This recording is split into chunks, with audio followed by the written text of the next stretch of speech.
ಸ್ವಾಗತ ನಿಮ್ಮ ಪ್ರಿಯ channel star tax ಕನ್ನಡಕ್ಕೆ. ಇಂದು ನಾವು ನೋಡೋಣ ಮಾರ್ಚ್ 6ರಂದು ಸಿಂಹರಾಶಿಯವರ ದಿನಭವಿಷ್ಯ ಹೇಗಿರಲಿದೆ ಎಂಬುದನ್ನು. ಇಂದು ಸಿಂಹರಾಶಿಯವರಿಗೆ ಆತ್ಮವಿಶ್ವಾಸ ಹೆಚ್ಚಾಗುವ ದಿನವಾಗಿರಬಹುದು. ನೀವು ಕೈಗೊಳ್ಳುವ ಕೆಲವು ಪ್ರಮುಖ ಕೆಲಸಗಳಲ್ಲಿ ಉತ್ತಮ ಪ್ರಗತಿ ಕಾಣಬಹುದು.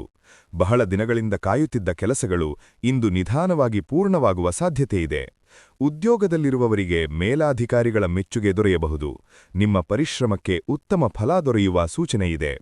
ವ್ಯಾಪಾರ ಮಾಡುವವರಿಗೆ ಹೊಸ ಯೋಜನೆಗಳನ್ನು ಆರಂಭಿಸಲು ಉತ್ತಮ ಸಮಯವಾಗಿರಬಹುದು. ಆದರೆ ಯಾವುದೇ ದೊಡ್ಡ ನಿರ್ಧಾರ ತೆಗೆದುಕೊಳ್ಳುವ ಮೊದಲು ಒಮ್ಮೆ ಯೋಚಿಸಿ ಮುಂದುವರಿಯುವುದು ಒಳಿತು. ಹಣಕಾಸಿನ ವಿಷಯದಲ್ಲಿ ಇಂದು ಸ್ವಲ್ಪ ಲಾಭ ಕಾಣಬಹುದು. ಹಿಂದಿನ ದಿನಗಳಲ್ಲಿ ಮಾಡಿದ್ದ ಪ್ರಯತ್ನಗಳ ಫಲ ಈಗ ಸಿಗುವ ಸಾಧ್ಯತೆಯಿದೆ. ಆದರೆ ಅನಾವಶ್ಯಕ ಖರ್ಚುಗಳನ್ನು ಕಡಿಮೆ ಮಾಡುವುದು ಉತ್ತಮ. ಕುಟುಂಬ ಜೀವನದಲ್ಲಿ ಸಂತೋಷದ ವಾತಾವರಣ ಇರುತ್ತದೆ. ಮನೆಯವರ ಜೊತೆ ಉತ್ತಮ ಸಮಯ ಕಳೆಯುವ ಅವಕಾಶ ದೊರೆಯಬಹುದು.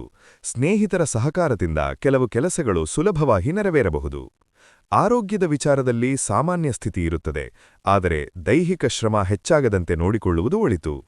ಅದೃಷ್ಟ ಸಂಖ್ಯೆ 1. ಅದೃಷ್ಟ ಬಣ್ಣ ಕೆಂಪು. ಪರಿಹಾರ: ಇಂದು ಬೆಳಿಗ್ಗೆ ಸೂರ್ಯದೇವರಿಗೆ ನೀರು ಅರ್ಪಿಸಿ ಪ್ರಾರ್ಥನೆ ಮಾಡಿದರೆ ಶುಭ ಫಲಗಳು ಹೆಚ್ಚಾಗುವ ಸಾಧ್ಯತೆಯಿದೆ. ಒಟ್ಟಾರೆ ನೋಡಿದರೆ ಇಂದು ಸಿಂಹರಾಶಿಯವರಿಗೆ ಪ್ರಯತ್ನ ಮತ್ತು ಆತ್ಮವಿಶ್ವಾಸದಿಂದ ಮುಂದುವರೆದರೆ ಉತ್ತಮ ಫಲ ದೊರೆಯುವ ದಿನವಾಗಿರುತ್ತದೆ. ಧನ್ಯವಾದಗಳು ಸ್ನೇಹಿತರೆ. ಇಂತಹ ಪ್ರತಿದಿನದ ರಾಶಿಫಲ ತಿಳಿದುಕೊಳ್ಳಲು ನಮ್ಮ ಚಾನೆಲ್ ಸ್ಟಾರ್ ಟಾಕ್ಸ್ ಕನ್ನಡ ಅನ್ನು ಸಬ್ಸ್ಕ್ರೈಬ್ ಮಾಡಿ ಮತ್ತು ವಿಡಿಯೋವನ್ನು ಲೈಕ್ ಹಾಗೂ ಶೇರ್ ಮಾಡುವುದು ಮರೆಯಬೇಡಿ.